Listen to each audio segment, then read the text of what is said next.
quand j'ai commencé à la proposer, moi, depuis le lendemain de quand tu nous as parlé de l'huile MCT, donc la première fois, j'ai fait j'en veux. Parce que je sais que dans mon alimentation, je manque de gras. Tu sais, je mange des légumes, des fruits. Tu sais, fait que je savais que j'avais besoin de ça. Euh, donc, on a commencé à en prendre. Mais dans un échange avec Valérie, nutritionniste fonctionnelle, te dit, on ne peut pas se mettre à prendre tout de suite 2 cuillères à table de ça, Ah non, non, non, non, d'huile. non, non, non, non, faut commencer doucement.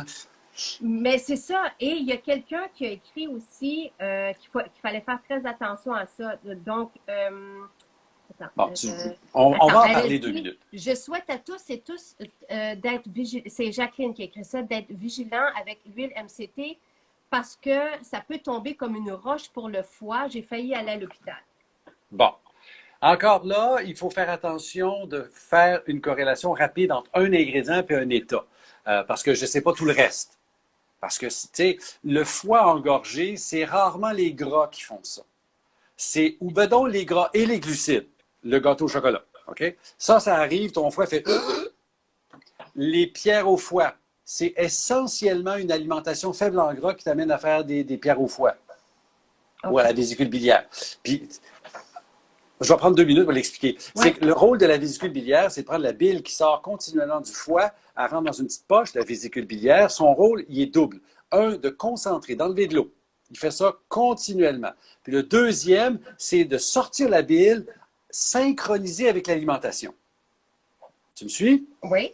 Bon, alors cette vésicule-là fait pouitch quand tu manges. Mais qu'est-ce qui stimule la vésicule biliaire? Il y a une petite hormone qui part de l'estomac, qui s'en va là, qui s'appelle le CCK, cholécytokinine, qui dit à la vésicule biliaire, bouge, coupe.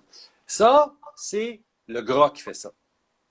Alors, si continuellement, tu manges comme c'est la mode depuis 50, 60 ans, faible en gras, ben ta vésicule biliaire, qu'est-ce qu'elle fait? Elle concentre, elle concentre, elle concentre, puis là, tu manges, elle sort un petit peu.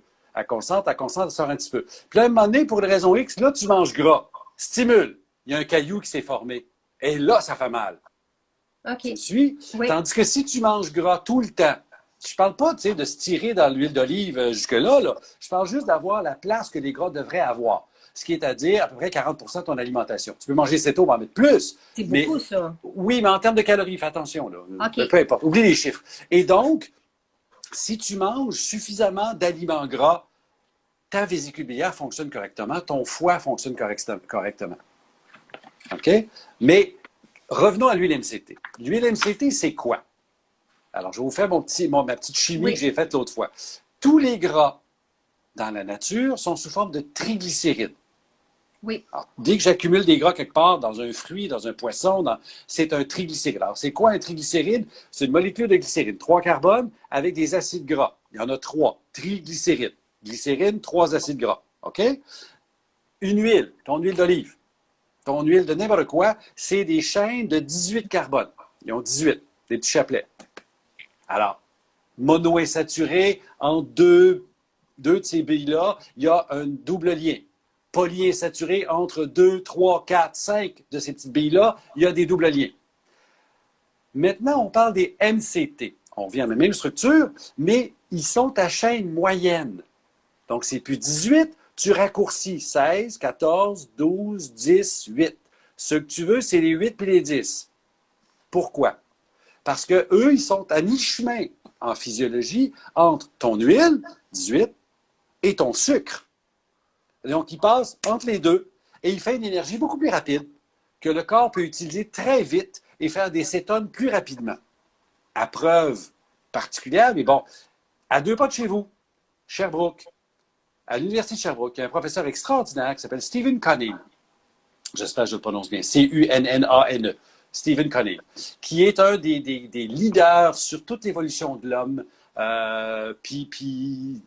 En tout cas, là, il travaille sur le système neurologique et il vient de développer avec son équipe une boisson à base de MCT pour l'Alzheimer. Ah! OK? Parce qu'on sait que s'il y a une approche qui va réduire le risque et soulager au début, c'est la production de cétone.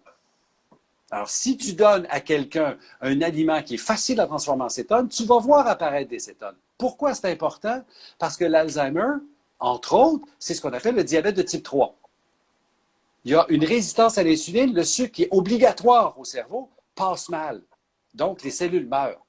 Et tu leur donnes un carburant alternatif qui est les cétones qui, elles, passent. Insuline pour insuline. Et là, les cellules font « Hey, j'ai de l'énergie. » Alors, tu n'as pas réparé les dégâts, tu as juste permis à ce qui reste de vivre.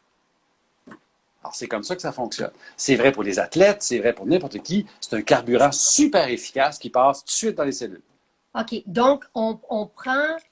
Parce que, tu sais, moi, je te disais, on pourrait prendre de l'huile de coco à ce moment-là, là, il y a 4-5 semaines. Je te dis, on pourrait prendre de l'huile de coco. Tu as dit, oui, mais l'huile MCT, c'est comme déjà... Une fraction, c'est ça. Fraction, alors, donc... dans ton coco, ouais. Tu as différents acides gras. Alors, tu en as toute une collection de 18.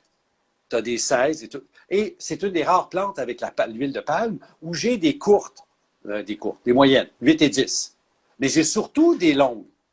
C'est un saturé long. Alors, c'est pour ça, d'ailleurs, que, étant donné que tu as cette brochette-là, à température de la pièce, chez nous au Québec, il est solide, mais dès que tu arrives à 24 degrés, il devient liquide.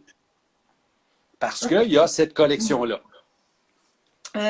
Donc, puis pourquoi quelqu'un va demander combien qu'il y a des 10 puis combien qu'il y a de 8? Bon, en fait, le ratio entre les deux, c'est pas très, très important. Ce qu'on veut, c'est qu'il n'y ait pas des autres. OK. Et beaucoup de MCT sur le marché vont te vendre un peu de 8, un peu de 10, mais passablement beaucoup de 12, 14, 16. Parce que ça coûte moins cher. Alors, je comprends. Fait que je suis très contente. Donc, nous, on va vouloir de l'huile MCT parce que tant que, tu es d'accord, tant qu'on n'a pas d'homologation de Santé Canada, c'est un aliment. C'est un aliment, bon. Donc il n'y a pas de posologie. Et là, on va aller à la précaution qui a été soulevée par Valérie puis par quelqu'un d'autre. C'est, étant donné que les acides gras sont plus courts, au niveau de l'intestin, ça peut être irritant, cette affaire-là. Alors, des gens qui se tirent dans le céto tête baissée vont souvent avoir un problème de diarrhée. Assez urgente, merci. Ça, c'est parce qu'ils ont abusé du coco et ou des MCT. Parce que le corps fait, OK, je suis capable d'en absorber, j'ai les transporteurs pour les absorber, mais à un moment donné, mes transporteurs, ils sont saturés. C'est comme l'heure de pointe. Alors, ça passe pas, ça passe ailleurs. Alors, c'est pour ça qu'il y a une tolérance qui se développe. On commence par la cuillère à thé. Comment ça file? Tu peux rester là, tu as déjà des bénéfices. Moi, je suis à 2 cuillères à thé-ish le matin. Je sais que j'ai eu au début, quand j'étais un petit peu... Moi, je suis un petit peu enthousiaste. Hein? Et là, j'ai eu les symptômes. Oui, ben, je sais, je suis là. Je pense qu'on a la même passion tous les deux pour être bien.